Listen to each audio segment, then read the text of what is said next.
A single tolling bell echoes through a city of the dying, in the shadow-filled streets of a 17th-century plague town. A lone figure moves among the suffering, his beaked mask a symbol of both hope and terror. This is the plague doctor, and on his deathbed, one of these mysterious healers made a final discovery so profound it could have rewritten medical history. By the end of this story, you will learn the exact world-changing secret he uncovered before it was lost forever.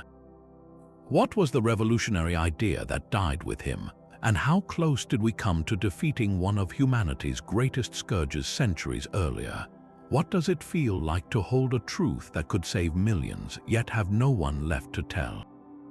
That beaked mask was more than just a costume. It was a walking apothecary, its long nose stuffed with everything from dried flowers and herbs to more pungent substances like myrrh or amber. The idea was that these strong smells would filter the foul air which people believed directly caused the plague. These men were not the highly trained physicians of the wealthy. They were often second-rate doctors or even civilians with no medical training at all, hired by desperate towns to face the pestilence head-on. Their work was a grim procession through a city in its death throes. They would move from house to house, diagnosing the sick, lancing the painful buboes, and attempting treatments that were as likely to harm as to heal. To the terrified populace, the plague doctor was a walking symbol of the inevitable, a dark herald who only appeared when death was already at the door. This is the image history has preserved for us, a figure of macabre folklore. But this common perception that they were all just unqualified men performing a feudal ritual sets the stage for a profound contradiction. Because hidden among these desperate healers was one whose final observations defied everything his world believed about medicine. His final days were spent in a city gripped by silent terror. The streets were empty, save for the occasional cart collecting the dead, and the air hung thick with the smoke of burning tar and the scent of decay. Our doctor, his own strength failing, continued his rounds, a solitary figure moving through a landscape of despair. His last patient was a young baker, a man whose entire family had already succumbed to the pestilence. The man was found not in a bed, but on the cold stone floor of his shop's back room, surrounded by the remnants of his trade. He was gravely ill, his body racked with fever and marked by the dreaded buboes. The doctor administered what remedies he could, fully expecting to record another death in his ledger, but something remarkable happened. The baker did not die. Against all odds, his fever broke, the swellings began to recede, he was recovering. Propped up on his own deathbed, his hands trembling, the plague doctor filled his final pages with notes on this single miraculous case. He was not a man given to superstition, and he searched for a reason, a thread he could pull. His observations were meticulous. He noted the baker's simple diet of coarse black bread and small beer. He recorded the man's cramped, dusty living quarters, which were far from clean. But one detail stood out, a peculiar correlation that defied all contemporary logic. The baker's shop was overrun with rats. They scurried in the walls and nested in the grain sacks, and the baker himself was covered in small, fading scars on his hands and arms, the marks of old bites and scratches. While everyone knew rats were pests, the doctor's notes hinted at a wild, heretical thought. Could previous exposure to these creatures, or perhaps to the sickness they carried in a milder form, have granted this man some strange, localized immunity? It was an observation that flew in the face of everything medicine believed about the foul air or miasma as the sole cause of plague. In his final hours, the doctor was not just recording a recovery. He was circling a terrifying and revolutionary truth, one that pointed to a hidden vector of the disease, a secret connection between the vermin in the walls and the bodies in the streets. His final notes were a frantic map of a mind racing against death. The handwriting, once so precise, deteriorated into a desperate scrawl, but the ideas within were breathtakingly clear. He had abandoned the official explanation that foul air alone caused the plague. Instead, his pages pointed a trembling finger directly at the rats. He did not have the word for bacteria, nor the concept of a flea as a vector.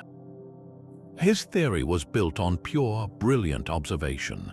He wrote of a chain of contagion, a hidden link between the bloated rats dying in the alleys, the fleas that abandoned their cold bodies, and the sudden onset of fever in the humans they bit next. He noted that the plague seemed to follow the grain carts and the trade routes, the very paths that rats would also travel. His most heretical entry suggested that the disease could be carried not just by people, but by goods, by the very sacks of flour and cloth that moved through the city. This was a direct challenge to the entire medical and religious establishment. For centuries, disease was seen as a punishment from God or an imbalance of the body's humors caused by breathing corrupted air. To suggest it was a physical thing, a poison that could hop from a rat to a flea to a person, was not just radical, it was dangerous. It removed the moral judgment from illness. If a pious man could die from a flea bite, then where was God's will in that? The church would have seen this as a denial of divine providence. The university physicians, whose entire careers were built on the humoral system, would have branded him a lunatic or a heretic for undermining their authority. His discovery threatened to collapse the entire worldview that held society together in the face of chaos. He was not just proposing a new medical idea. He was holding a lit match to the parchment scrolls of ancient dogma. His final pages never saw the light of day. When the plague doctor himself finally succumbed, his revolutionary notes met a fate as silent and decisive as the disease he fought. In the chaotic aftermath of a major outbreak, his lodgings were likely stripped and burned, a standard practice to purge the contagion. Any surviving papers, filled with what sounded like the ravings of a dying man, would have been handled by terrified colleagues or town officials. To them, his words were not a brilliant insight, they were a profound danger. The established medical authorities of the era, the university-trained physicians, had built their entire careers on the ancient theory of miasma. They diagnosed patients by analyzing their bodily humors and prescribed treatments like bloodletting to restore balance. This plague doctor's claim that the illness jumped from rats via fleas would have dismantled their entire profession at a time when people needed certainty more than ever. It was not just a challenge to their knowledge, it was an attack on their social standing and their very livelihoods. Can you picture a respected doctor, educated in the classical texts, being told his life's work was meaningless by a lowly municipal plague doctor's scribbled deathbed musings? He would have dismissed it as nonsense or worse, heresy. The church, a pillar of societal order, taught that plague was a divine punishment for sin. To suggest it was a random event caused by a flea bite removed God's judgment from the equation, a theological nightmare for any priest trying to maintain order and morality in a terrified population. So the notes were probably burned, tossed onto one of the many pyres consuming the dead, their ashes mingling with the very tragedy they could have helped prevent. The knowledge did not just fade away, it was actively silenced, buried under the immense weight of dogma, fear, and institutional self-preservation. This single loss set back our understanding of infectious disease by centuries.